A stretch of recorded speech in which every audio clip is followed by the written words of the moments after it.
सबूत है जो साबित करता है कि टाइम ट्रैवल सच में संभव है। साल 1923, जब पुरातत्व विभाग ने इजिप्ट में एक प्राचीन बंद टूम को खोला, तो उन्हें अंदर कुछ ऐसा मिला जिसने हर तर्क को चुनौती दे दी। एक फोटोग्राफ जिस पर 1987 की तारीख दर्ज थी। इस तस्वीर में एक आदमी मॉडर्न क्लोथिंग में नजर आ रहा था, जो टूम के सामने खड़ा था और हाथ में एक कैमरा लिए हुए था। जब जांच की गई तो पता चला कि वह व्यक्ति इलॉन हुक था, एक वैज्ञानिक जो 1987 में अचानक गायब हो गया था। और ये कोई साधारण केस नहीं था। वो उस वक्त एक टॉप सीक्रेट गवर्नमेंट प्रोजेक्ट पर काम कर रहा था, जिसका नाम था क्रोनोस। इस प्रोजेक्ट का मकसद था टाइम ट्रैवल को संभव बनाना। लेकिन जैसे ही हुक बिना किसी निशान के गायब हुआ, इस प्रोजेक्ट को हमेशा के लिए बंद कर दिया गया। सबसे डराने वाली बात, उस फोटोग्राफ के पीछे एक खौफनाक संदेश लिखा था। मैं इसे रोकने की कोशिश की, लेकिन ये टाइम लूप टल नहीं सकता।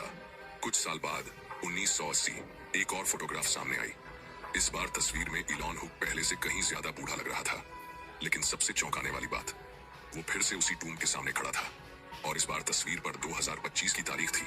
एक्सपर्ट्स स्तब्ध रह गए। कैसे एक ही व्यक्ति 3 अलग अलग टाइमलाइंस में मौजूद हो सकता है?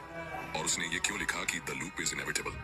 इस रहस्य की आखिरी कड़ी 1987 में मिली, जब हुक की लैब नोट्स सामने आई। उसमें उसने लिखा था, time isn't linear, it's a loop and I am trapped in it. लेकिन अब कहानी का सबसे बड़ा ट्विस्ट आता है। साल 2023, जब कुछ रिसर्चर्स ने दोबारा उसी टूम को खोलने का फैसला किया। अंदर उन्होंने एक कैमरा पाया, वही कैमरा जो उन तस्वीरों में था। उन्होंने फिल्म को विकसित किया और जो सामने आया उसने हर किसी को झकझोर दिया। तस्वीर